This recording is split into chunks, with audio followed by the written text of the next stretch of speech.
Welcome to the Reality Revolution. I am your host, Brian Scott. It's always wonderful to return to Quo and bathe in these wonderful channelings.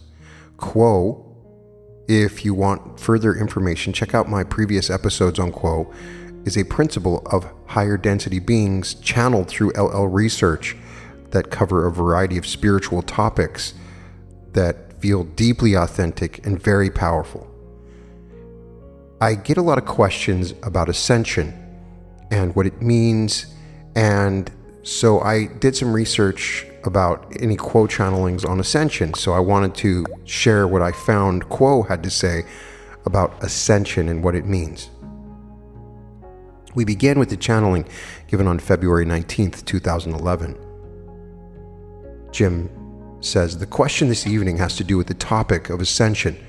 Most of us think of Ascension in terms of what will happen to us after we die. We know that we drop the physical body and retain our spiritual or soul body.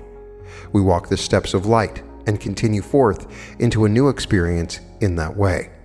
We would like some information tonight on the type of ascension that, say, Jesus did or certain masters of all religions have done. I think Ross spoke of the 150 souls who were graduated after the second cycle. They could either go on to fourth density if they wished, or stay, as they all chose to do, because they wished to see all of their brothers and sisters, shall we say, ascend or graduate with them. So we would like to know something about this type of ascension in which certain masters of all cultures throughout the ages have participated. Carla Channeling says, we are the principle known to you as those of Quo. We greet you in the love and in the light of the one infinite creator in whose service we come to you this evening. As we gaze around this circle of seeking, we feel the great privilege of being asked to join you. Each of you has carved out a piece of your day to give to the seeking of truth. It is our honor to be included in that search, and we are glad to share our humble opinions with you on the subject of ascension while in the body, that is, the physical body of third density. But first, as always, we would ask that you listen to or read our thoughts with discrimination and your best discernment. Listen for what appeals to you, for what makes you want to seek further. If something is not alive for you in what we say, please leave it behind. In that way, we can be fairly sure that we shall not disturb your spiritual seeking or infringe upon your free will, and that is important to us. Thank you for this consideration. In this instrument's mind, we find the word ascension to have connotations of confusion and chaos. This, my friends, is because as long as spiritual texts have been offered to the people of your planet, the subject of ascension has been one that has been held in heavy dispute. Depending upon the way one's culture works, ascension may or may not be part of the tenets of the religion of the culture.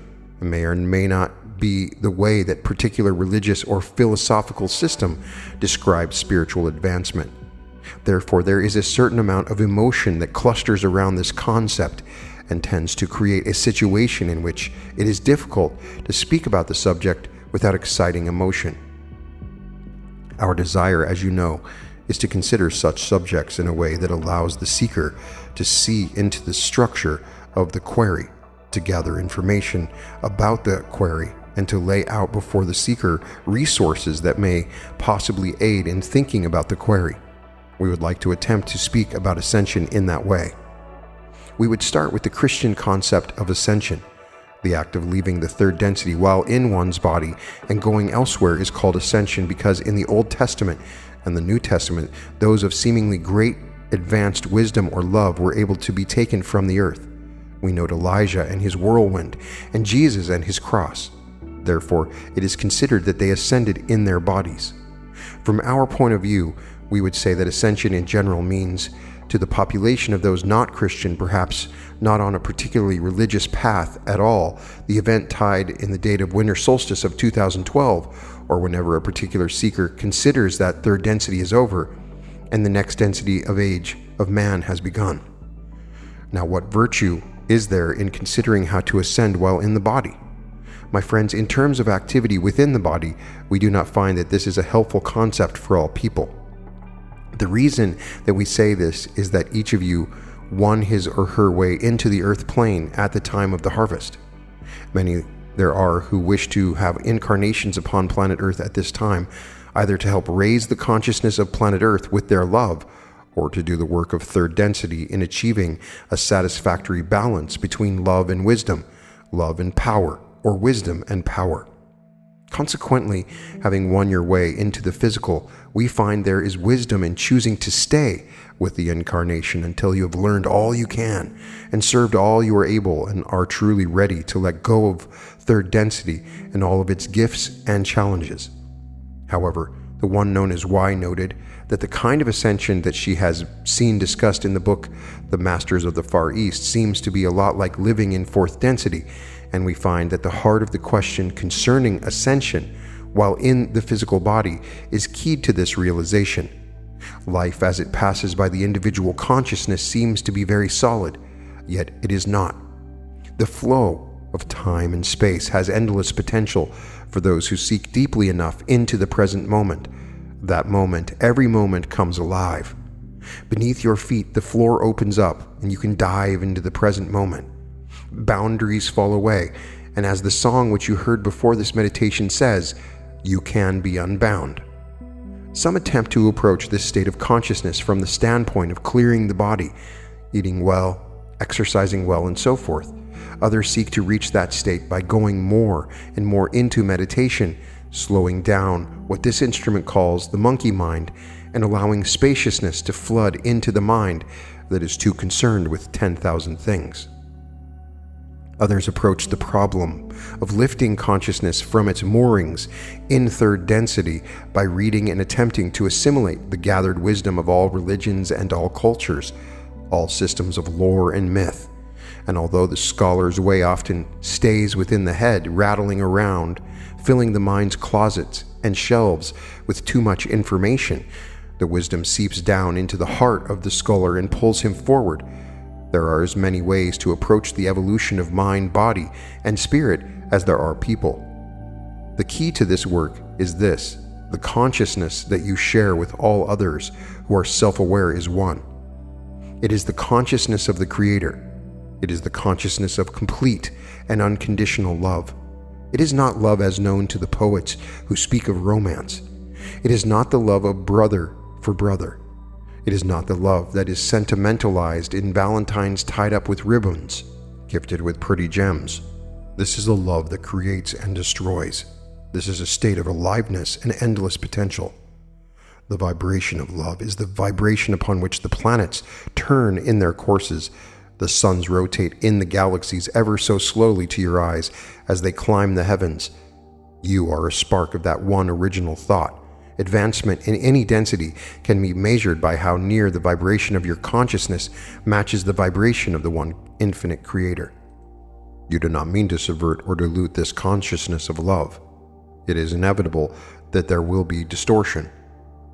There will be a measurable dynamic betwixt the vibration of love and the vibration of your being at this moment. You are seeking to lessen that distortion so that you may avail yourself of the vibration of love and be taken into the waters of that consciousness.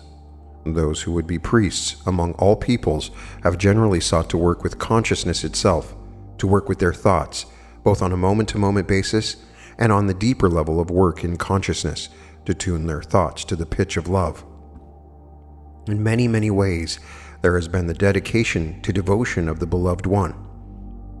There has been time set aside to tabernacle with the Creator, to come in from the desert of everyday life into the oasis of grace and mercy, to enter the tent of prayer and to rest in silence with the Beloved, blind to the world, open to the Spirit. You may have wondered why there is such a multiplicity of takes on how to serve the Creator, how to know the Creator. The answer to that, my friends, lies deep within the history of your planet, deep within the minds of its people. You have among you on planet Earth 16 different archetypal minds. They vary in seemingly small ways, yet the cultures produced by these archetypal minds vary widely in the way perception works. And it is according to the perception of people that they must work within the veil, veiled from memory of other incarnations, for the most part veiled from memory of the way things are outside of the veil. Various archetypal minds, various cultures have found different doors of perception that work for them. The perception of those, such as the one known as Y, has found useful is perception that does not accept the reality of third density in the physical illusion. This radically different form, for instance, the typical perception of those within the American culture or the European culture where great respect is given to the solidity of life, its mass and weight and physical characteristics, your culture has found great value in coming more and more to understand how things work from the standpoint of chemistry, physics, mathematics, and so forth. Those who are able to develop the kind of realization that frees them ultimately from the bounds of the physical are those who have grown up breathing in the air of belief in the reality, not of this illusion, but of the Creator. It is indeed bewildering to many who are in the European or American cultures to consider that their bodies, their obviously physical, obviously present bodies that have weight and mass might not be real. It is a matter of perception. Those growing up where value was given to the physical illusion would not tend to be capable of opening those doors of those far masters of the Far East. This does not mean that those who focus according to Buddhist or Hindu principles have less opportunity or more opportunity to open the gateway to intelligent infinity. It means that their perception of what they are doing varies, sometimes radically. We will say this, my friends. There are ways in which individuals steeped in a culture that supports the unreality of physicality will find, given a lifetime of work in consciousness, to be able to manipulate matter so that it appears and disappears. You have seen in those who demonstrate hypnosis that if the perception of a person changes, actions can be taken that would seem to harm that person, such as running a needle through the arm or walking on coals that are burning embers. Yet under the influence of a hypnotist, a hypnotized person feels no pain at the stick of the needle, feels no burning as he walks over fire. It is a matter of perception. For those who find these methods of seeking the love and the light of the infinite Creator, such as seeking to cleanse the body, furnish the mind, understand what is happening, and so forth, all of these various efforts can be very helpful.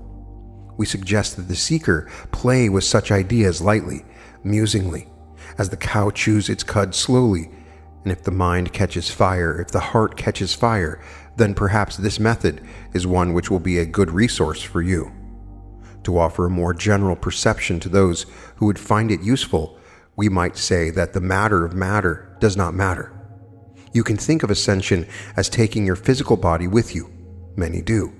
Or you can think of ascension as a state of consciousness that has nothing to do with the physical body. If your perceptions find that thinking of ascension without regard to the physical body is useful, then we would say this. In a very deep and real way, each of you is at the center of a creation, your creation. In a world where everything is in a cliched way, relative, you can easily and comfortably accept the proposition that your experience is subjective. You may strive all your life to achieve objectivity, but you see, my friends, you are there. You are a witness, and that which you observe is observed according to your perceptions. The truth lies beyond perception. The truth lies beyond the conscious mind, that is the intellect. It is not beyond the mind of the heart, which is consciousness itself. Yet consciousness itself is. It is not a doer. You are the action figure in your drama. Consciousness abides. Therefore, it is easier to be love than to be able to speak of love. Your creation is made up of the way you choose to think about things, the way you choose to observe and perceive things. The striving of humanity in third density is to move beyond the limits of normal perception and open the doors to all that there is. Consequently, if you wish to ascend within the body that is the physical body, you shall wish to let your intuition bring to you the activities and thoughts that will help you to achieve that. Consciousness, awareness, perception is malleable and easily influenced by many things. This instrument has many times had the experience of reading something incorrectly because of a good deal of astigmatism in her vision, so that one set of words becomes something else entirely. Many times, this instrument has gotten something out of words that she read incorrectly. Was her perception misguided? It does not matter whether she read correctly or incorrectly. What matters is how she responded to that which she perceived. That is your creation in the making, your awareness that you are a creator, and that you can create a subjective creation that suits you, not a little, or not for the most part, but through and through. You have this saying in your culture. It is, what goes around comes around. How you perceive has a tremendous amount to do with what happens to you. Say that you are one who perceives with a rosy hue. You're an optimist. You see hope and faith everywhere. That which happens to you will be interpreted according to your expectation of all things turning out well. There are those who feel that everything is hopeless. The world is meaningless. Existence has no point. And the only appropriate point of view is ironic, desperate, and without hope. To such a person, even the sunniest day will have shadows. Both entities are seeing truly for themselves. Their experience overwrites what could be called objective reality. Your experience will always overwrite the parts that make up the sum of what you observe. Consequently, you can indeed create of your experience of life an environment that more and more nearly matches the vibration of the Infinite One. You can avail yourself of that vibration. That which is real in the universe is both infinite and limited. Unity is that which is real. You are all one. We are all one with you.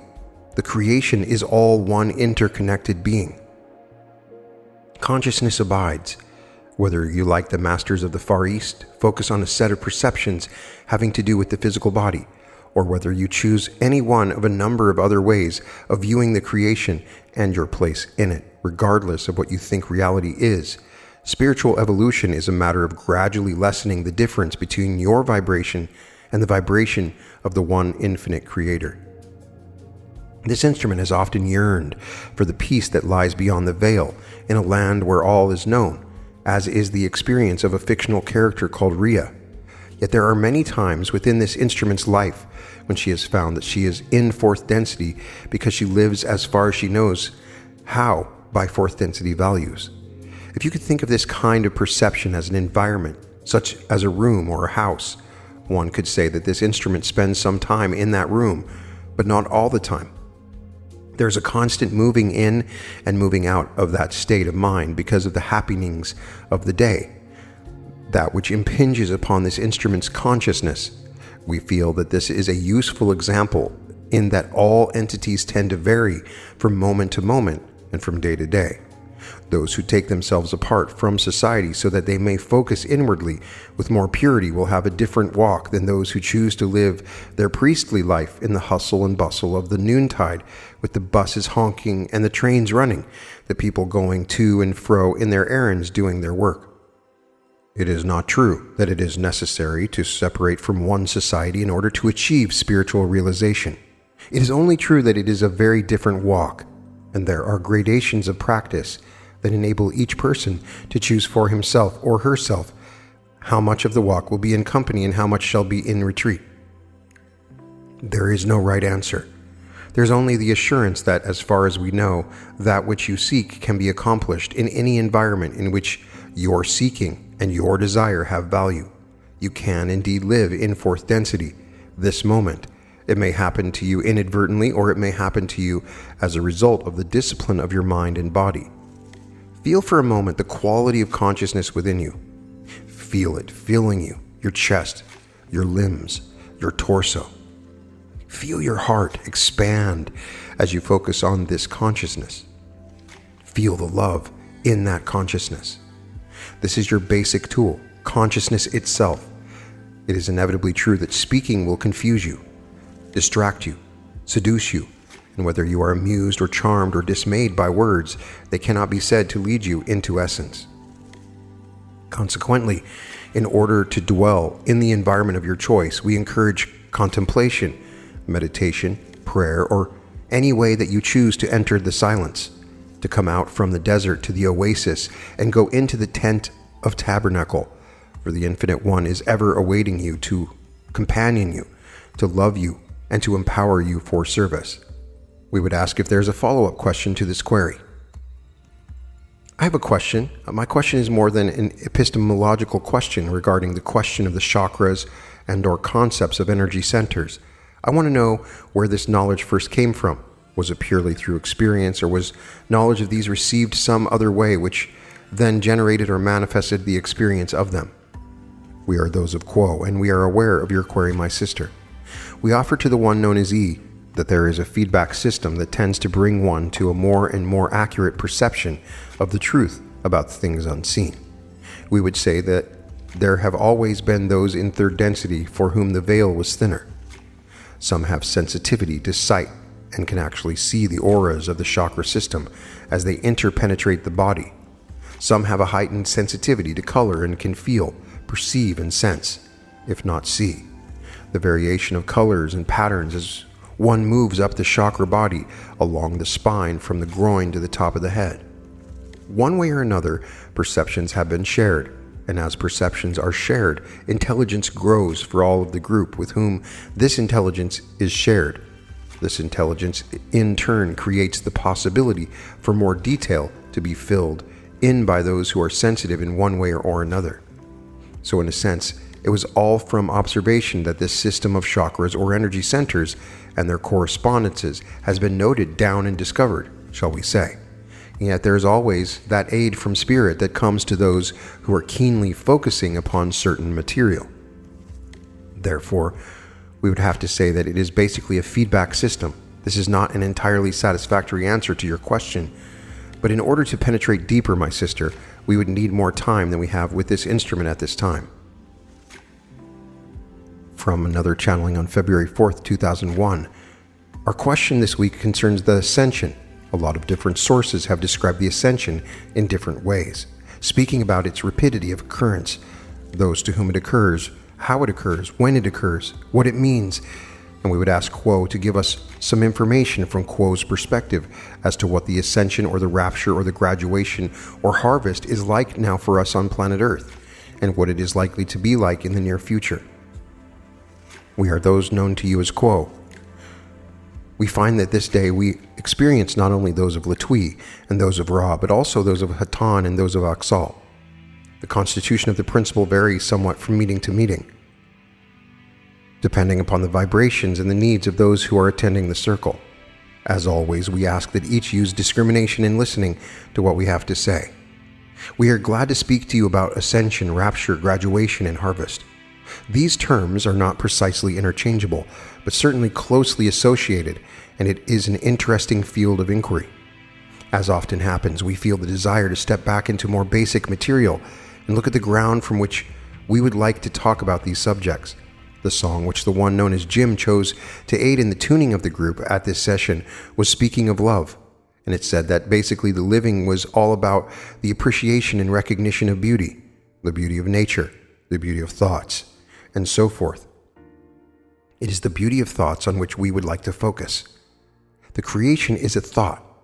For lack of a better word, the creation is a logos, a concept at one time simply and unified and infinitely complex. It is a metaphysical or non-physical thought. The physical world that you now enjoy is also a thought, but it is a much weaker thought, much stepped down from the energy of the thought of the one infinite creator, that logos, which, for lack of a better term, we can also call love. Each of you is a thought, and that thought is of love because all things that are thoughts are distortions of the one great original thought, which is love. Because all manifestation, each of you is and exists as an energy, an essence, a concept, a complex of thought. Each of you, to put it in another way, is a kind of crystal, an energy field that takes in energy, transduces energy, transmutes energy, and sends energy through the energetic system of the body, the mind, and the spirit. The thoughts that you think, the emotions that you feel, the spiritual experiences that pass through your energetic system are all kinds of thought, and they constitute your basic metaphysical identity. Every thought that you think, every thought that you pursue, every thought you bring to a fruition creates slight changes in the vibration that is your energy signature. To those of us and others upon the spirit planes looking at the metaphysical entities that you are, these vibratory nexi are very evident, and it is as clear to us as day who you are, how you are, whose you are.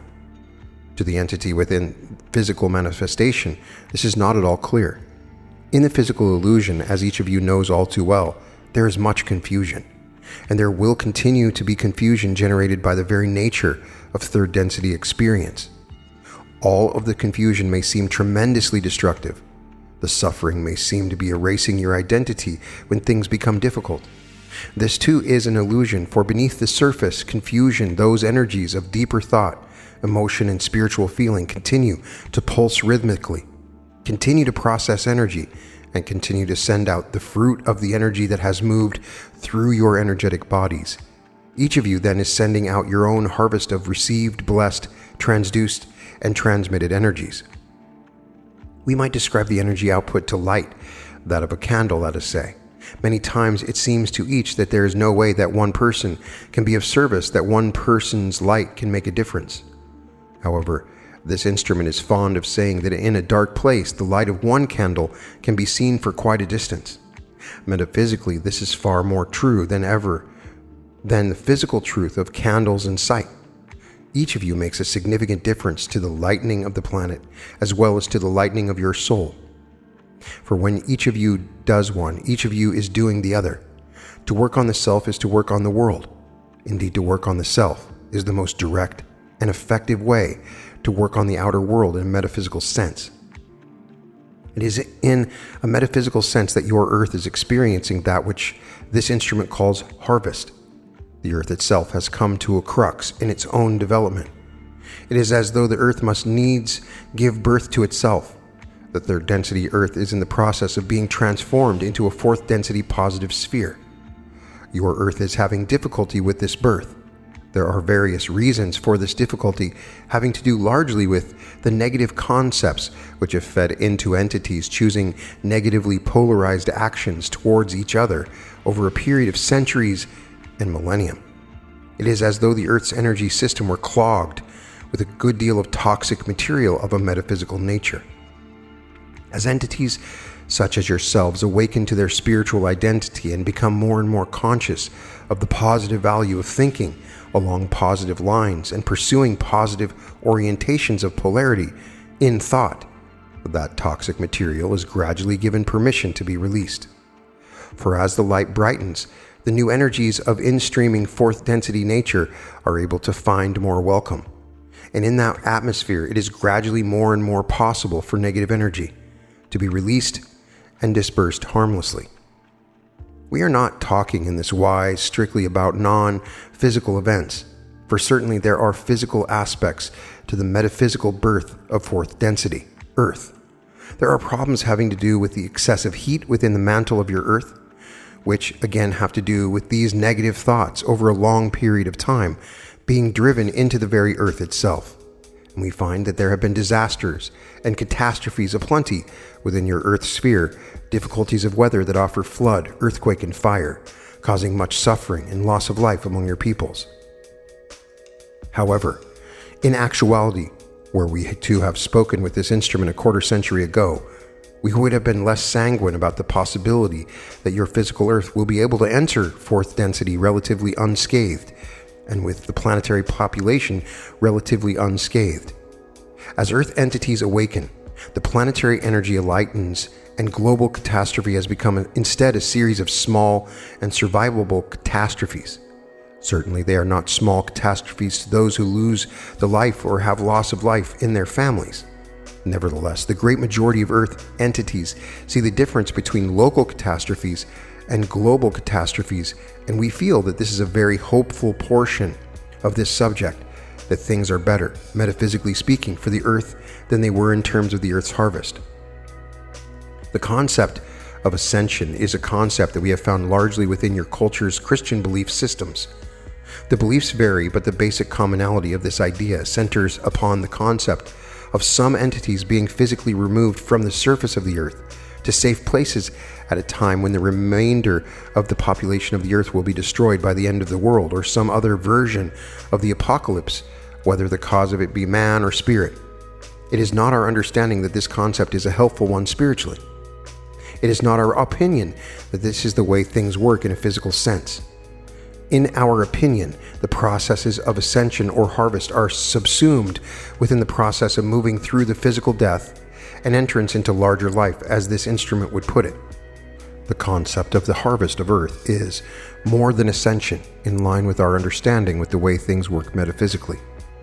Each of you is a spark of the Creator, and each of you may think of yourself in a way as that which has been planted in the earth, or you have been planted as a soul into flesh. And at the end of that work done within the school of life, the door of death opens, the Creator beckons, and through that door each goes. Upon the other side of that door, the decision for your harvest shall be made. However, it is not our understanding that this harvest is one of judgment placed upon one from the outside. Rather, it is a matter of that vibration that you and how the vibratory energy field works.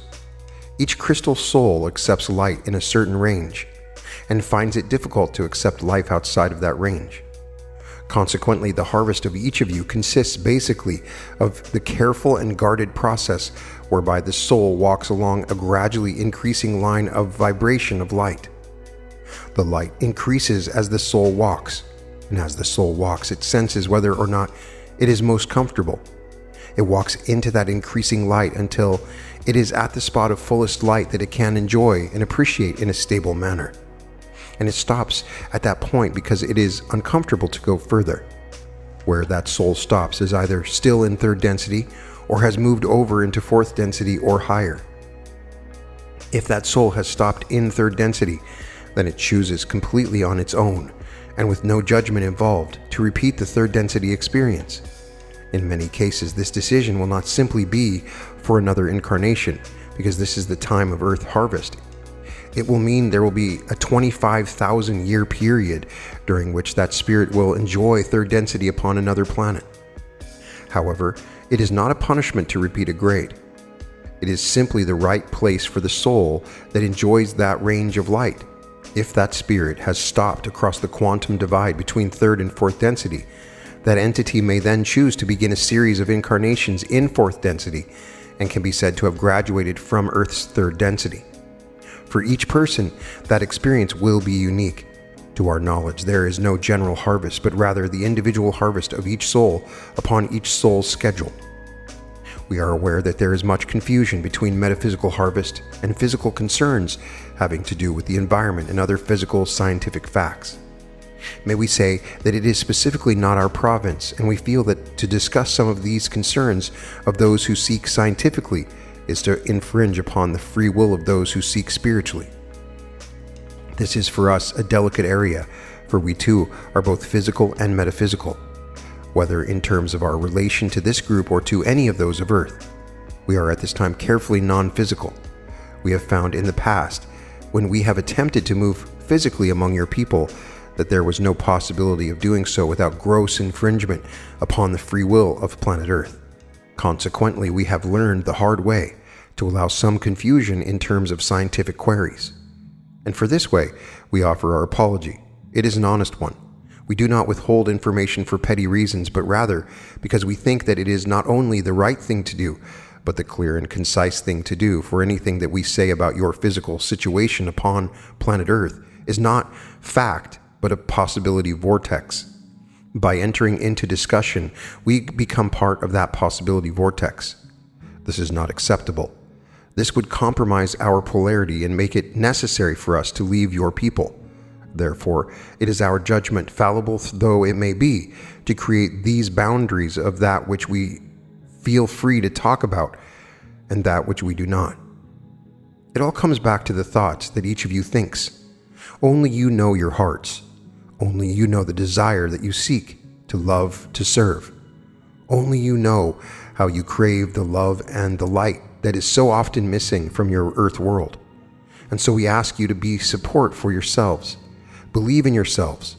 Feel that you are important and that the things that you think are important. And see the expression of what you think as valuable and a listening ear for supporting those things that someone else might think spiritually as being greatly valuable also. For as the ones known as Carla and S were saying earlier, for each person the self is blind to the self. Each can see into another's patterns far better than one can see into one's own patterns. Therefore, each may help each in that search for what one really thinks, what one truly feels, and for what one truly thirsts. Know that your thirst is greatly important, and pursue your desires. Pursue those intuitions and inklings. Listen for those hints that come in the wind of every detail and coincidence. And know that whatever is occurring on the physical plane, what is important in terms of your harvestability is your response to what is occurring. Look at your responses and see what you can do to sit with them, to work with any fear that you find in them, to comfort yourself through any suffering that occurs from them, and to encourage yourself to move always to the higher plane, the loftier principle, the belief that all is well, and that all will be well. It is said in your holy works that in quietness and in confidence is your peace.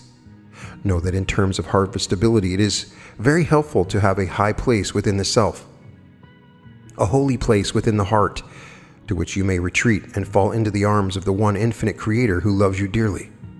When you are lost, when you are suffering, when you are alone, remember and move into the heart, into the sanctuary and peace of the one Creator's love, and dwell there as long as you need to in order to feel that balm of Gilead, which is that energy of being loved, being valued, and being understood.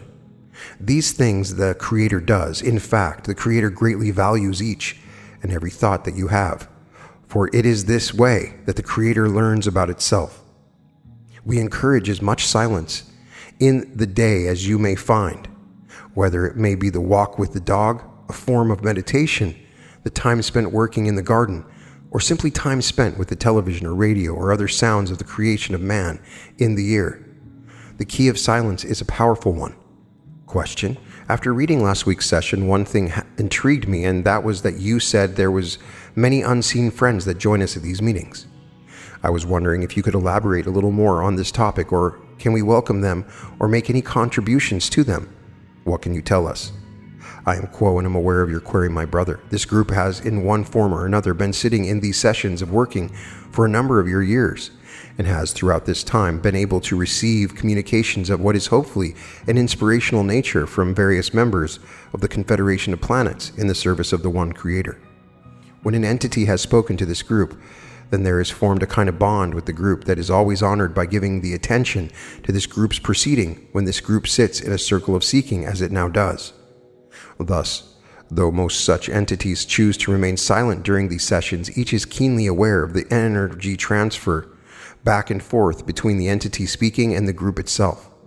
This is a blessed event for many such as we, and those who seek to serve in a manner which is largely unseen by the great majority of your Earth population. It is a blessed event because it is so rare. So seldom are we and others of our group able to make direct contact with your peoples, that when such is made, there is attention given to it, a protection, shall we say, a wall of light that is formed of love and the attention of those who wish the group well. Thus, there are many who have been known by name to this group who join silently, but certainly as this group works. There are also from time to time other entities who have yet to speak from this same Confederation of Planets, who nonetheless offer their vibrations of love and protection as this group works. Each entity that joins this group from your illusion and sits in your circle of working, whether it asks questions or is silent, also may have certain guides, friends, and teachers that are not incarnate, but who also desire of blending their vibrations with this group and those of the Confederation as well. Thus, when this group sits in a circle of working, there is what you may call a heavenly host that joins with you and rejoices with you and feels sympathy and empathy and all those great emotions that third density is so richly populated with. For not only is there inspiration passed from each to the other, but there is also the opportunity for many of us of the Confederation of Planets in the service of the One Creator who value being able to feel the emotions that those of your group bring to this circle of seeking and express not only in their queries but the very timbre of their being. It is a very rich exchange of the experience of each shared with the other. Interesting, certainly welcome. It's nice to know they are here, and I request they not be so bashful. I guess, is there any, I'm puzzled what we would do for them and the opportunity to help us in unseen ways. Is there truly that much that we can give or help in return? I am quo and aware of your query, my brother. Each entity, such as yourself, that joins this circle of seeking brings many riches in the nature of the variety of experience, the purity of emotion, the passion with which truth, love, etc. are sought, so that those of our group may be able to appreciate the difficulties that each of you are able to labor under successfully, even though you may think that our ability is far less than successful. When you're able to express a difficult emotion, the emotion, situation, relationship, or other earthly adventure that is not offered to those of us who are now discarnate, to those of us who live, shall we say, on the other side of the veil of forgetting, then it is that our appreciation grows as you are pulled one way and the other in the struggle to remember love. I am quo, and I'm again with this instrument. Just as you, within this circle of seeking, would enjoy reading a new novel that is in your area of interest, we of the Confederation of Planets are always interested to observe that which is freely shared within this circle of working. For it allows us to see how each entity may work with the catalyst which is presented in the daily round of activities, to see how the love and the light of the one Creator may yet shine forth from the darkest experiences, from the most confusing of experiences. This gives us a great deal of joy, to see that indeed that there is no place where love may be hidden so deeply that it will not shine forth in a brilliant and inspiring way. Thus you inspire us as much as we attempt to inspire you. My last query is something that you mentioned earlier about your appearance in third density was not as successful as you'd hoped. Could you give me an idea of what happened, what you did, and how it was perceived? I am quo and am aware of your query, my brother. As you're aware, we of quo are what you might call a conglomerate or group of principle formed of other groups such as those of Latui, those of Hatan, and those of Ra. And it is to this latter group of our group, those of Ra, that the feeling of being less than successful in our contact with third density entities, a great portion of your years ago within that area which you call the Holy Land, was undertaken and was of necessity abbreviated because of the difficulties in communication, not only with the words, but the appearance of our very being. Our physical vehicles being much unlike those of the entities of Egypt with whom we sought to share the law of one. There were enough misperceptions resulting from our words and our being that we found it necessary to take our leave of this group at that time and to retire to what you would call the inner planes of your planet to consider more carefully how to be of service in sharing the law of one without giving it to those distortions of power which the entities of that land had attributed to the law of one because of our work with them. The words which we chose were not always perceived in the manner which we had hoped, and the message in general we found was reserved for those of royal and powerful position rather than being shared equally and freely with all. It is this particular experience that we seek to balance and have sought to balance since that time in days of old. Question. Yes, what S was asking was kind of a spark for me, and I wanted to ask about how it looks when we sit in meditation. Because when I tune my upstairs to pray and sing a hymn after I work on my energies to channel and protect them and so forth, I call the archangels and I ask for all those who come in spirit in the name of Jesus Christ to help us, as you said, the host of heaven. When I call them and ask them to protect the place and protect the channel and protect everybody in the circle, I not only get a sense of their presence, but I also see a kind of dome kind of structure where there are ribs going up in the dome, and it's kind of like a cathedral space, but it's made out of light. I wondered, since you were talking about this, if that was an accurate perception, or if it was just something that my intellectual mind was stirring up to visualize what I was praying about. I am quo and am aware of your query, my sister. Indeed, as we gaze upon this group from our perspective, we see light, various shades and colorations of light. Each entity offering a unique coloration and variety of colors as various energy centers are activated. Some are blocked, some are spinning rapidly and brilliantly, and the group itself is producing yet further light so that there is, as you may see, a kind of dome or vortex of spinning light energy that is both the characteristics of each individual and the characteristics of the group itself, blended with the light of the heavenly host, so that in some there is a mass of light which reaches in an upward spiraling fashion, as you may imagine or image the pyramid having a flame that reaches infinitely upwards, yet inwards as well. Question. There are a number of entities who have asked for Confederation entities such as Yada and Nona. I perceive that I am removing the opportunity for these entities to speak because of the way I tune. I ask for the highest and best source that I can contact in a stable manner in a waking consciousness, and so I get you all, Is it permissible at the end of a session, if someone wants to talk to Yada or to listen to Nona, that they would simply ask for that entity and then contact be transferred back to me? Is that possible? I believe that both Yada and Nona would vibrate harmoniously within your range. I am Quo and am aware of your query, my sister. This indeed would be possible if it was desired and requested. We move to a channeling given on January 20th, 2006. Quo, so much of the New Age rhetoric that I've been hearing on the internet the past few months is very similar to dialogue we shared 10 years ago on our online spiritual study groups. They talk of ascension, dimensional shifts, earth awakening, the arrival of the Aquarian age, and so forth. There is clearly a cycle to all this, and different waves of people appear to be initiated into the ideas annually. I can remember a decade when spiritual brothers and sisters were ascending and leaving our study groups to go back into the world and take on new tasks. Please talk about the different waves of ascension and why and how of the way it affects us all so differently.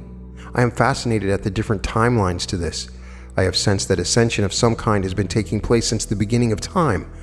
Please offer your comments that you might have about this. We are those known to you as the principle of Quo and are aware of your query, my brother. We ask, as always, that each use their discrimination in listening to our thoughts. It is an interesting thing to speak concerning this topic because the surface aspect of the topic is indeed full of cliches and buzzwords. If one moves beneath the surface of this topic, however, one finds an authentic thread of information that is part of what this instrument would call the eternal wisdom. There are indeed cycles upon your sphere, within your solar system, and within your galaxy that are impinging upon your Earth at this time. It is an amazing time of the collection of the old and its eventual disposal and the dawning of a new heaven and a new earth. It is indeed that time that has been predicted and discussed for many of your centuries and even millennia. It has been part of the indigenous culture of several of your religions and cultural systems.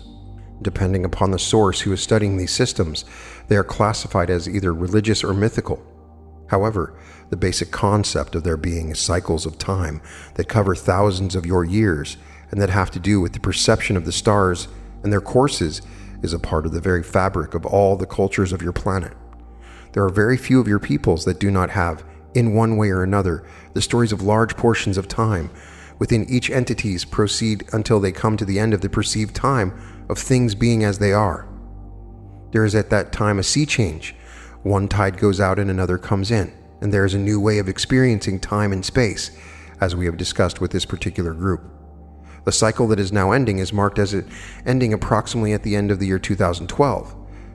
It is indeed, among other things, a cycle that is astrological in nature, where there is a shift in the energy that is at the heart or the womb of the space-time continuum, as this instrument would call it. The energy has shifted almost entirely as we now speak. The departing energy is an energy that has the nature of water, which is the nature of your body and the nature of so much of your planet. It is shifting over to an energy that has to do with air and fire, and these energies are interpenetrating the basic third density energy, shall we say, of water. This is causing tremendous changes in your planet and in your body systems, as that very watery medium that is the interior of your body experiences the tremendous interpenetration of the new energies. This, in general, the larger cycle about which we would talk at this time. It is, as we said, an authentic change of the way the core of your experience comes to you. You are one of the last generations of those who experience third density in a third density activated body. There are upon your planet at this time many entities that have dual activated bodies, their energy bodies being activated in third density and fourth density.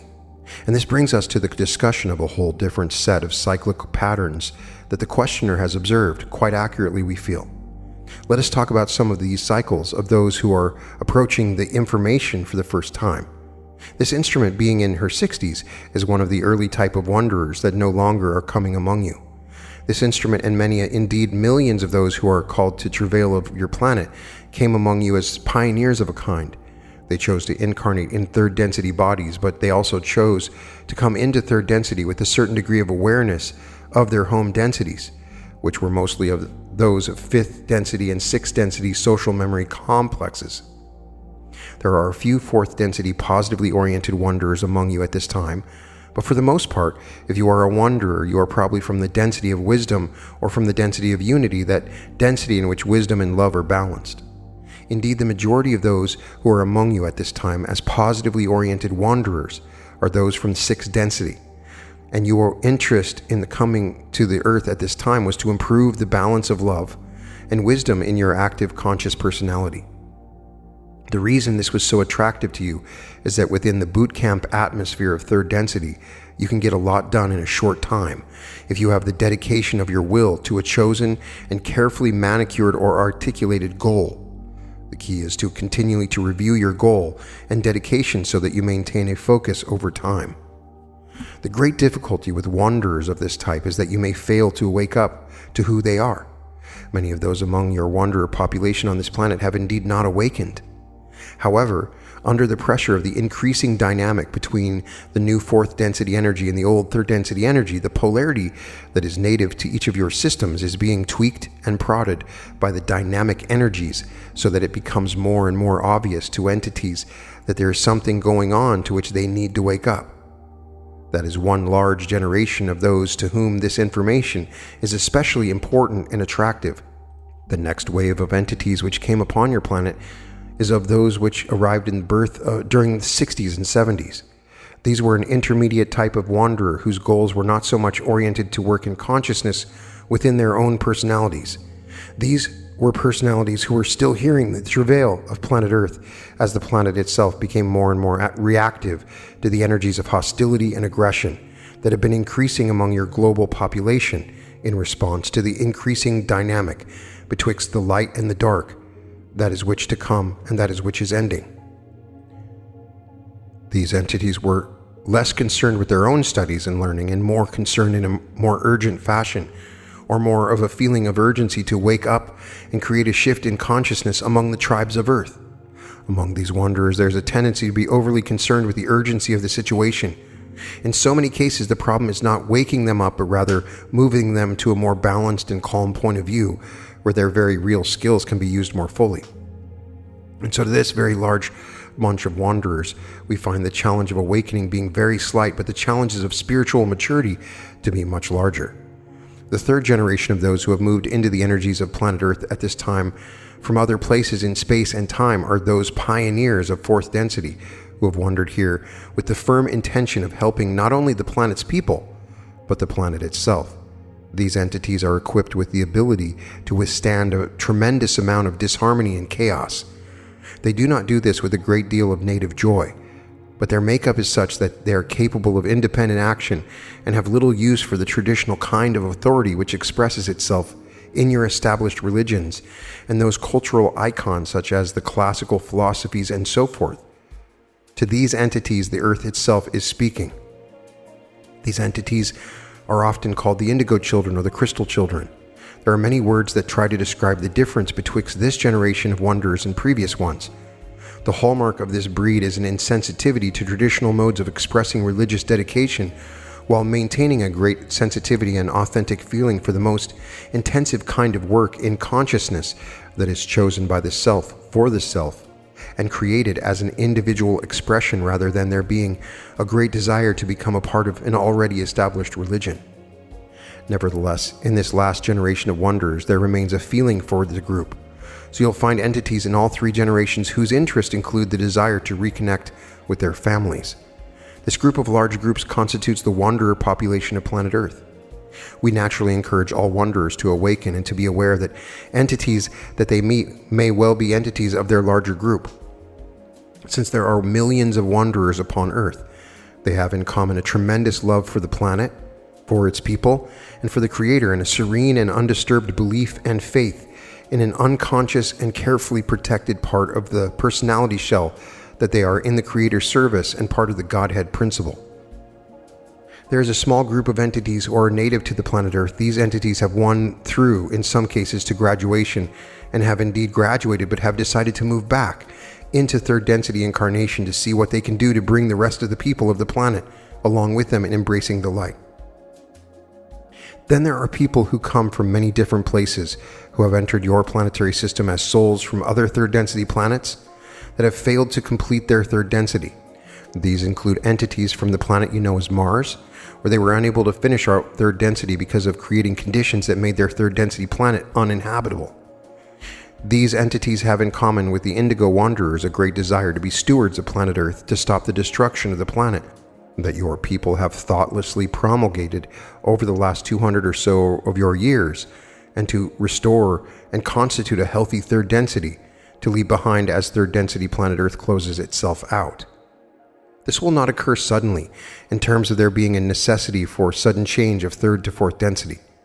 Rather, there will be a time of between 1 and 300 of your years from the possibility vortices at which we now look, where your people will be able to continue to incarnate in third density, to continue to heal the planet, and to harvest those densities who are ready now to choose light over darkness, love over fear, and the lessons of the compassionate heart over the lessons of self-interest. These are the cycles that we see at this time. The great cycle is that cycle of almost 76,000 years that coincides with your astrological periods. During this 76,000 year period, your Earth has had 3 harvests, what this instrument would call 3 minor cycles. Third density is made up of 3 of these minor cycles. Your third cycle has now matured. Its patterns are being seamlessly finished. Each of your entities is choosing at a soul level their choice of polarity, their choice of service, and their choice of learning. We are here to speak with those who have chosen at this time to polarize to service to others, to attempt to find out how to open the heart and to seek the truth of that heart. We are here to help you in any way that we can with that task. It is a formidable one. It has been a pleasure to work with groups such as this one for some of your years now. We have seen a tremendous dawn break upon your planet. We realize that the outer picture remains grim. We ask you to look beyond the surface. Those who are in power upon your planet have a great tendency to be oriented to service to self. It is natural for this to be so at this time, as the dynamic between service to others and service to self becomes more and more obvious. However, this does not have much to do with life as lived by the majority of those upon your planet. In general, we see the people of your planet awakening in record numbers all over the globe. It is very exciting to see and feel the energies of the people stir and become aware of the fact that there is something happening of which they can be a part, that it is truly positive and that it will truly change the face of the earth. It is a dim awareness, but there is a stirring that cannot now be put back to bed.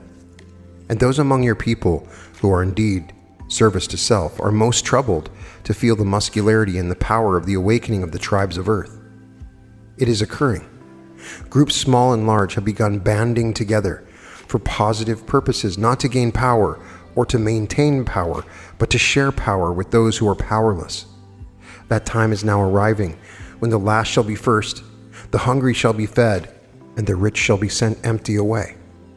It is a time of rejoicing, for it is the herald of a new day.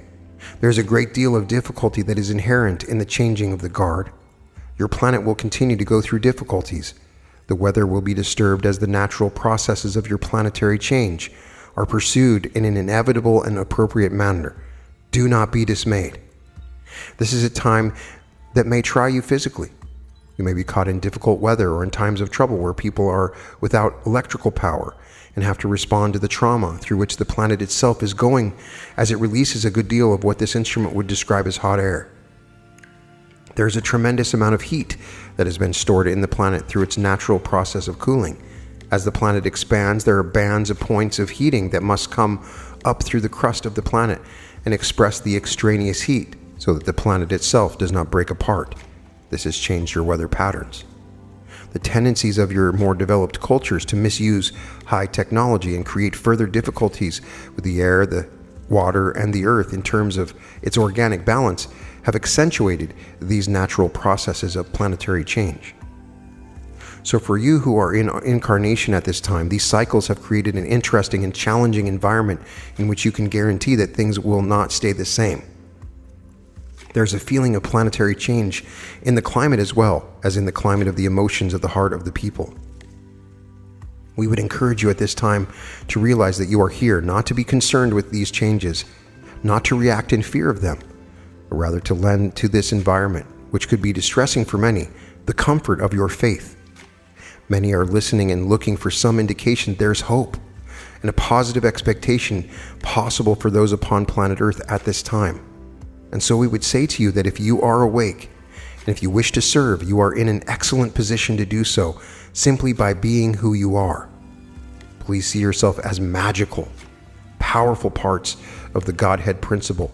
You are spiritual entities who have chosen to take flesh for a very laudable purpose at this time, and we do praise you for having the courage to come into incarnation at a time that is very challenging to the senses.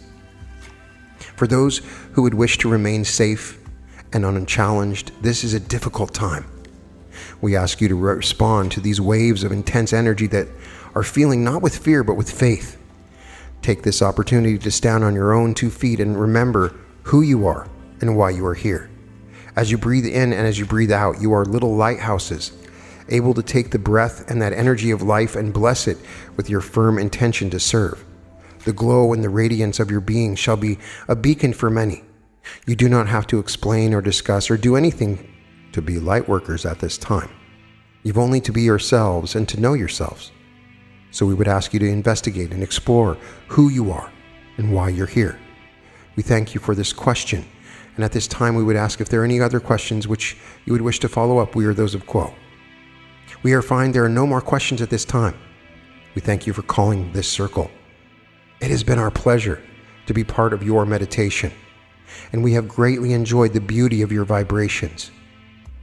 We are known to you as the principle of Quo.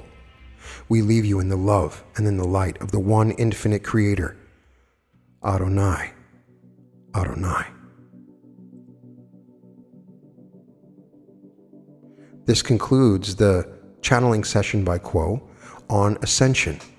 And I get a lot of people that come to me with the expectation that you're suddenly going to have a shaft of light come down and your body is just going to go up into the heavens. And that is what Ascension is. It is not what Ascension is.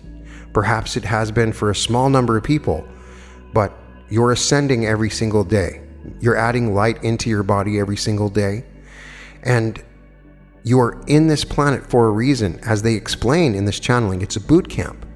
You chose to come here because you can get a lot of stuff done in this density that you normally can't get done in the other densities. You can accomplish some amazing things. You don't want to leave. You don't want to ascend or leave this density. You're here for a reason.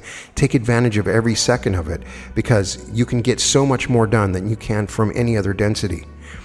This is all dedicated very much to those who are service to others. Obviously, we are battling with service to self in some ways. Many people on this planet are of service to self that are in power, as they explain. We're also battling the changes of the earth, which is a result of the negative energies that have been held within the earth and are being slowly released, which causes earthquakes and floods and things like that. But as they explain, it's much smaller than it was in the past. And even though it's bad, they're just minor disturbances that are happening.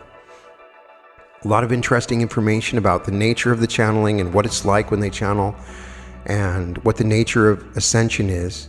I would love to get your interpretations of Ascension and what it means to you. Have we ascended already? Are we in the process of ascending? The most interesting metaphor that I find fascinating is upon death, you walk this stairway of light essentially. That it's not being judged. You're not being judged by anybody. Nobody's saying you did good, you did bad. It's nothing like that. You take in light into your body, and that's how you're able to move into other densities, because you can take in light.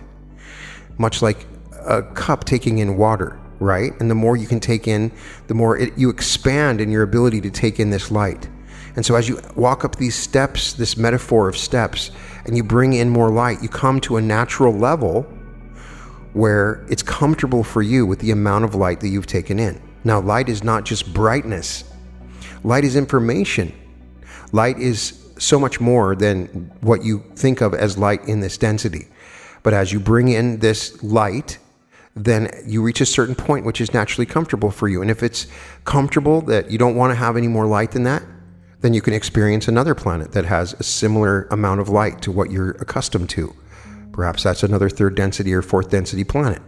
If it's a fourth density planet, you'll most likely return to Earth, because you only return to Earth if you are fourth density positive. But there's no judgment. There's no right or wrong. It's a natural process. And over time, you slowly accumulate light. So you can gather more light while in third density than when you're outside of third density, between incarnations or whatever. It's like a boot camp. and you can just get a whole bunch of light while you're here. So your goal is to bring in as much light as possible if you have a desire to move to another density. The interesting thing here is if you return to third density because of the amount of light, then you are stuck, if you want to call it that, for another 76,000 years or a cycle of 26,000 years if they do it in smaller cycles on that next planet. So it's not like you get to go and do one more lifetime and you can do it again. No, you got to start all over and you experience the entire cycle of that new planet. You have probably experienced a whole cycle, and there are many people on this planet unique to this planet than other places in the galaxy that have had to reoccur in third density over and over as if they're addicted to third density and they can't get out of it. Perhaps that's what they want, but that's why so many people struggle. But as they indicate here, a lot of people are awakening and there's a lot more light coming in. And you are the vessel for that light, and you can bring light into this planet. You can help others to bring light to themselves. It's about the light. It's about the light and the love, and they're intricately related. So I'd love to get your interpretations of these channelings and your process of ascension and light. Tell me more about it. How can I help you? I'm imagining all the light coming into you right now as you hear my words. You can feel the light right now, and it is good and wonderful. You can find all episodes of The Reality Revolution at therealityrevolution.com. And welcome to The Reality Revolution.